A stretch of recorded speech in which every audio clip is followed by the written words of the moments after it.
இதோ உதவி. நீங்கள் அதை கிளறிவிட்டதற்கு வருத்தப்படலாம். பணியாள் மகிழ்ச்சியற்ற தோற்றமுடைய வாடிக்கையாளரிடம் சூப்பில் என்ன தவறு என்று கேட்டார். மகிழ்ச்சியற்ற வாடிக்கையாளர், நான் அதை கிளறிவிட்டதற்கு மன்னிக்கவும் என்று சோகமாக பதிலளித்தார். உங்கள் வாழ்க்கையில் பல சூழ்நிலைகள் இருக்கும், அதை நீங்கள் கிளறிவிட்டதற்கு வருத்தப்படுவீர்கள். எனவே மகிழ்ச்சியற்ற வாடிக்கையாளரை அவரது விரும்பத்தகாத சூப்பை விட்டு விடுவோம். அவர் அதை கிளறிவிட்டதன் மூலம் மேலும் விரும்பத்தகாததாக மாற்றினார். மேலும் வாழ்க்கையில் நீங்கள் கலக்கியதற்கு வருத்தப்படக்கூடிய மிகவும் தீவிரமான சூழ்நிலைகளை கருத்தில் கொள்வோம். சிக்கலை கிளறிவிடுவதற்கு எதிரான ஆலோசனை 2000 ஆண்டுகளுக்கு முந்தையது.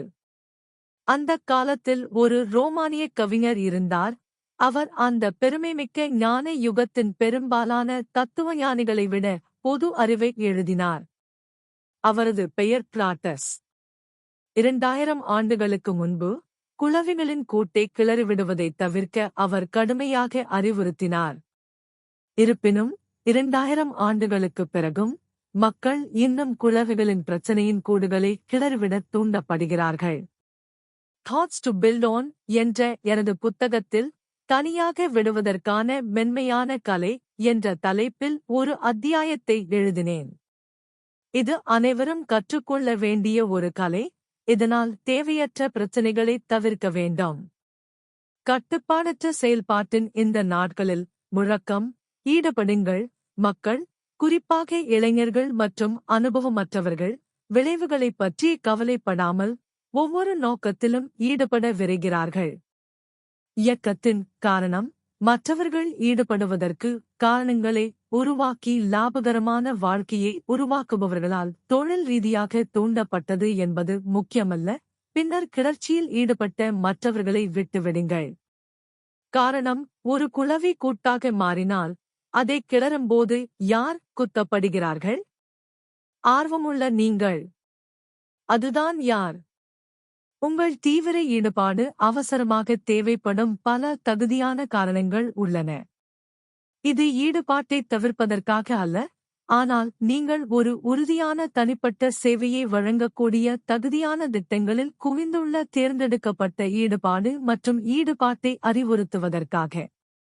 ஆர்ப்பாட்டக்காரர்களிடையே இருப்பதன் மூலம் மட்டுமே தாங்கள் குறிப்பிடத்தக்க பங்களிப்பை செய்துள்ளதாக பலர் உணர்கிறார்கள். புள்ளிவிவரங்களில் கணக்கிடப்பட வேண்டிய ஒரு ஈடுபாடு வழங்குவதை விட சேவை செய்வதற்கு இன்னும் நிறைய இருக்கிறது. இந்த பொது அறிவு விதிகளை கவனியுங்கள். 1.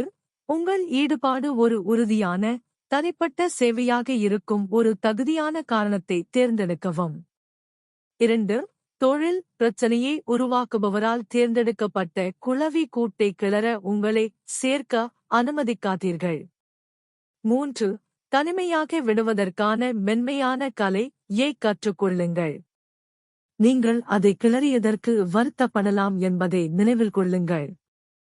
தொழில் பிரச்சனையை உருவாக்குபவர்களைத் தவிர பெரும்பாலான மக்கள் வேண்டுமென்றே குளவிகளின் பிரச்சனையின் கூடுகளை கிளறுவதில்லை.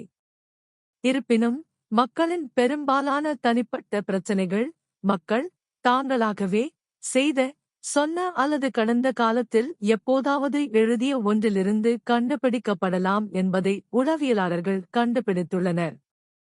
கிட்டத்தட்ட ஒவ்வொரு சந்தர்ப்பத்திலும் விரும்பத்தகாத தன்மை, சர்ச்சை அல்லது பிரச்சனை ஒரு நபர்தானே அதை தொடங்கியிருக்காவிட்டால் அல்லது அதை அதிகரிக்காவிட்டால் உருவாகியிருக்காது.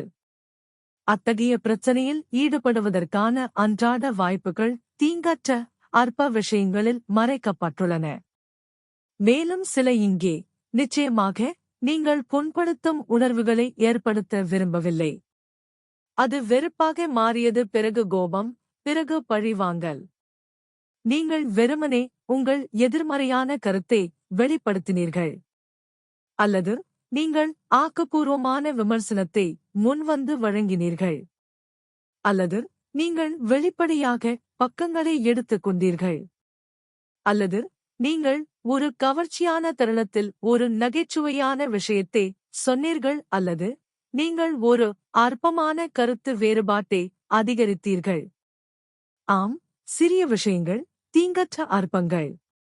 ஆனால் ஒரு சிறிய குச்சி கூட குளவி கூட்டை கிளறிவிடும். நீங்கள் அதை கிளறிவிட்டதற்காக வருத்தப்படலாம்.